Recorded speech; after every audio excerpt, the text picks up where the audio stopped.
భక్తులందరికీ నమస్కారం అండి. దేవి అనుగ్రహం ఛానల్కి స్వాగతం. దుర్గమ్మ ఆశీస్సులు అందరిపై ఉండాలి అని చెప్పి మనస్ఫూర్తిగా కోరుకుంటూ ఈరోజు దుర్గమ్మ అందించేటువంటి సందేశం ఏంటి అంటే, తల్లి, నీ కడుపున పుట్టిన బిడ్డ గురించి నువ్వు కూడా నమ్మలేనటువంటి ఒక రహస్యం చెప్తాను.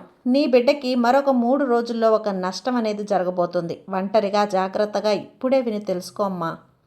ఈరోజు ఆ సందేశం నీకు చెప్పాలనే ఇంత త్వరగా పరుగున నీ ఇంటికి వచ్చాను. కాబట్టి ఈ దుర్గమ్మ చెప్పే సందేశాన్ని విని జాగ్రత్త పెడు బిడ్డ అని చెప్పి దుర్గమ్మ అయితే మనకు తెచ్చిన సందేశం వినిపిస్తున్నారు. అంతకంటే ముందుగా మన ఛానల్ని ఫస్ట్ టైం చూస్తూ ఉన్నట్లయితే ప్లీజ్ సబ్స్క్రైబ్ చేసుకోండి ఫ్రెండ్స్. వీడియో నచ్చితే కనుక లైక్ చేసి సపోర్ట్ చేయండి. ఇక వీడియోలోకి వచ్చేస్తే, బిడ్డ, నీ కడుపున పుట్టిన బిడ్డ గురించి నువ్వే నమ్మలేనటువంటి ఒక రహస్యాన్ని చెప్తాను. ఇది రహస్యమని ఎందుకన్నాను అంటే, నీ బిడ్డ ఎవరైతే ఉన్నారో నీకు తెలియనటువంటి కొన్ని రహస్యాలను వాళ్ళ జీవితంలో నడిపిస్తూ ఉన్నారు.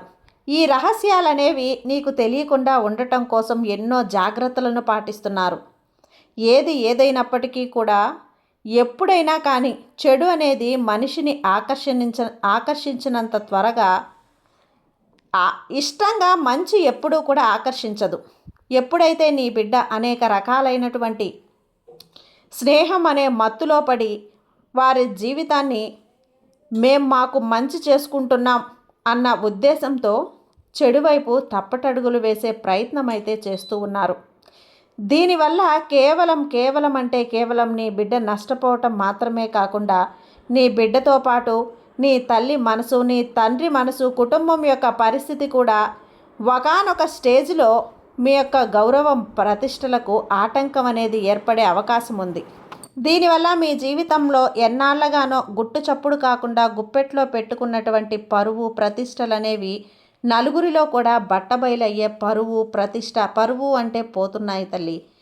ఇదంతా కూడా నేను నీకు ఒంటరిగా వినమని చెప్పడానికి గల కారణం ఏంటి అంటే, బిడ్డ, ఎప్పుడైనా కానీ నీ యొక్క జీవితంలో ఏ సమస్య వచ్చినా, ఏ బాధ కలిగినా కూడా, ఏ ఒడిదుడుకులు అనేటివి ఏర్పడినా కూడా నీకు మంచి జరగడం కోసం ఎప్పటికప్పుడు వచ్చే నష్టాన్ని ముందుగానే గుర్తించి నీకు నేను తెలిపే ప్రయత్నం అనేది చేస్తూ ఉంటాను. ఎందుకంటే నా బిడ్డని నువ్వు కాపాడాలని చెప్పే ఉద్దేశంతోనే నా బిడ్డ ప్రతిరోజు కూడా తన జీవిత శైలిలో తాను ప్రత్యక్షంగా ఏవైతే కష్టాలను, బాధలను, సమస్యలను ఎదుర్కొంటూ ఉంటుందో ఆమె సమస్యలను మాత్రమే గురించి ఆలోచించే ఉండే తప్ప తమ జీవితంలో భవిష్యత్తులో ఏదైనా ఒక ప్రమాదం అనేది తనకి పొంచి ఉందో దాని గురించి ఆలోచించడం పూర్తిగా మర్చిపోతుంది. ఇది నేను తన ఆలోచన అనేది పెంచుకోమని చెప్పి నిన్ను ఎప్పుడూ కూడా దిగులుతో ఉండమని చెప్పి, అలాగే నీ సంతోషాన్ని దూరం చేయాలి అన్న ఉద్దేశంతో నేను చెప్పడం లేదమ్మా. నేను నీకు ముందు జాగ్రత్తగా ఒక మాట చెప్పాను అంటే నీవు నష్టపోకూడదు అనే కదా అర్థం. ఆ ఉద్దేశంతోనే నేను చెప్తున్నాను. నీకు ఎప్పుడూ కూడా కష్టాన్ని తీసుకొచ్చి నీ ముందు పెడదాము అన్న ఉద్దేశం అయితే నేను ఎప్పుడూ చెప్పడం లేదమ్మా.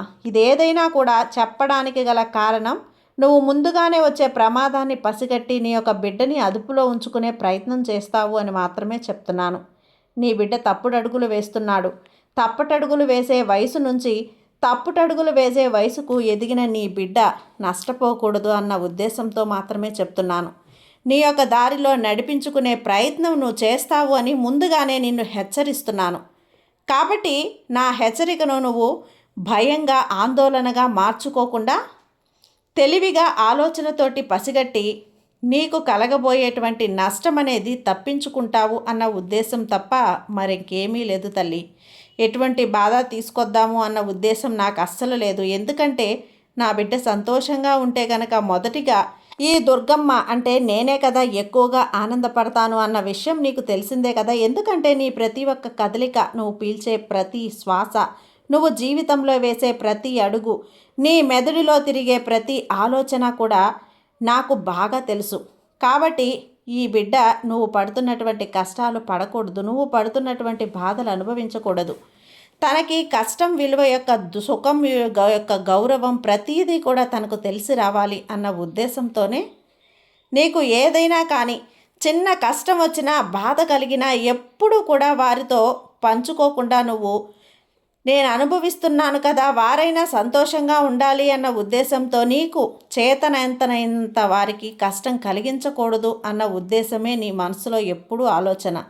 అయితే ఇక్కడ నువ్వు చేస్తున్నది నీ వైపు నుంచి మంచిదే కావచ్చు, కానీ ఇది తన జీవితం మీద ప్రభావితం చూపిస్తుంది అని నువ్వు తెలుసుకోలేకపోతున్నావు. ఎందుకంటే నీ చిన్నతనం నుంచి కూడా నువ్వు అనుభవించినటువంటి కష్టాల వల్ల, బాధల వల్ల ఈరోజు నువ్వు ఇటువంటి నిర్ణయం అనేది తీసుకుని ఉండొచ్చు. కానీ ఎప్పుడైతే నువ్వు ఈ నిర్ణయం తీసుకున్న తర్వాత నీ బిడ్డ జీవితంలోకి సంతోషాలు అడుగు పెట్టాలి అని చెప్పి చూస్తూ ఉన్నావో, దానివల్లే ఇక్కడ పొరపాటు జరుగుతుంది.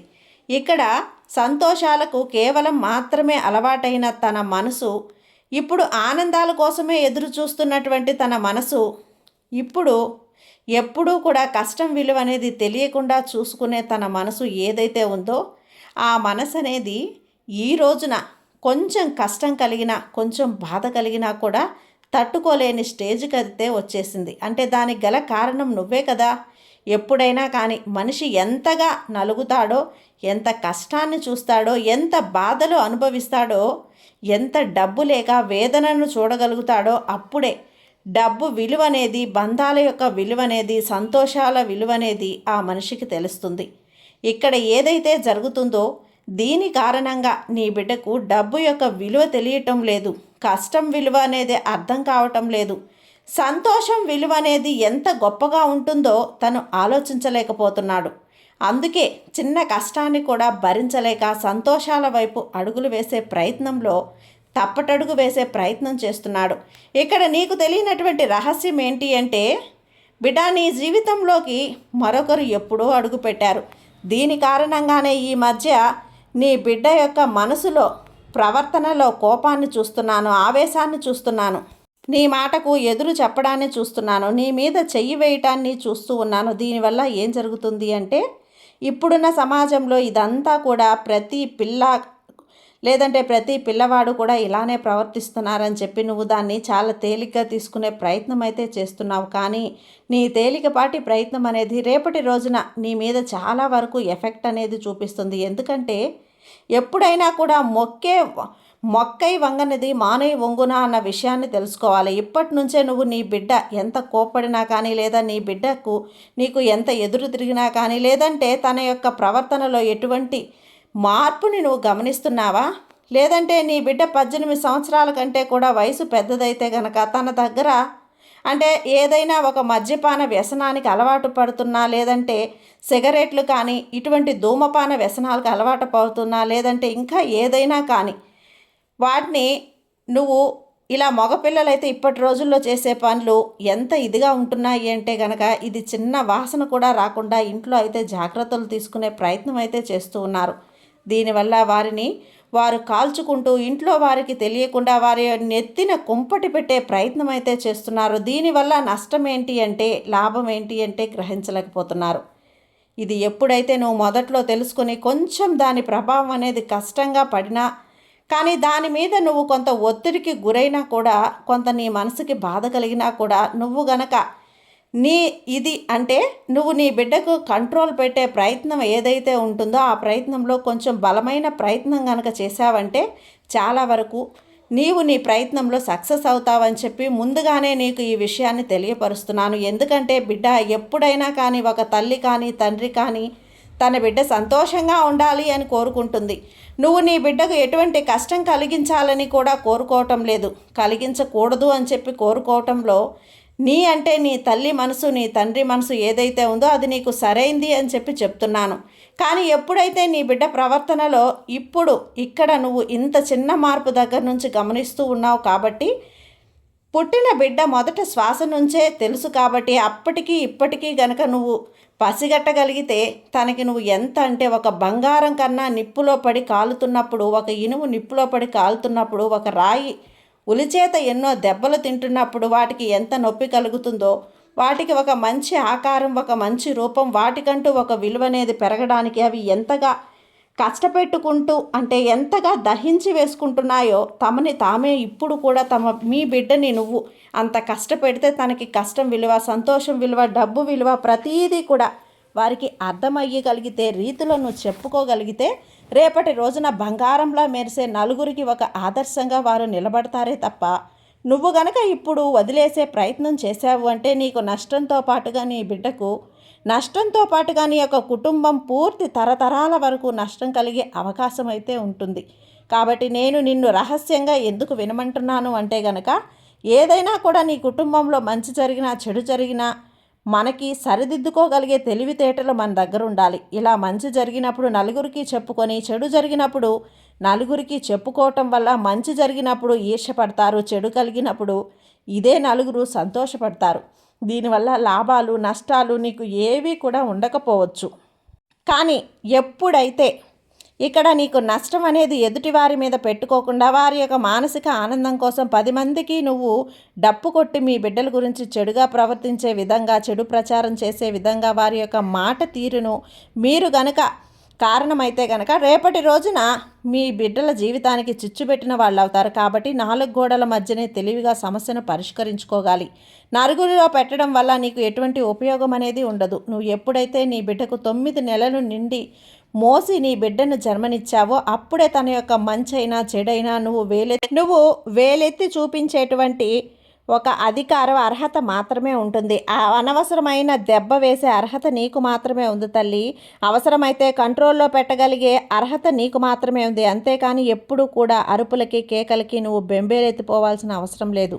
ఎప్పుడైతే నీ బిడ్డ నీ మీద పూర్తి దృష్టిని పెట్టలేక అనవసరంగా వారు ఎవరితోనో తిరుగుతున్నారు, ఎవరితోనో మాట్లాడుతున్నారు, ఎంత సమయం వరకు బయట ఉంటున్నారు, ఏ పని మీద బయటికి వెళ్తున్నారు, వారి యొక్క చదువు ఎలా ఉంది, పనులు చేస్తుంటే వారి యొక్క పనితీరు ఎలా ఉంది, ఆ పనికి వచ్చే డబ్బులు ఏమవుతున్నాయి, ఎంతవరకు ఆ డబ్బులను వారు నీకు ఇస్తున్నారు, ఎంతవరకు వారి ఖర్చులు పెట్టుకుంటున్నారు, అసలు ఏ ఖర్చులు పెట్టుకుంటున్నారు, అవి మంచివా చెడ్డవా ప్రతీదీ కూడా ఆరా తీయగలగాలి.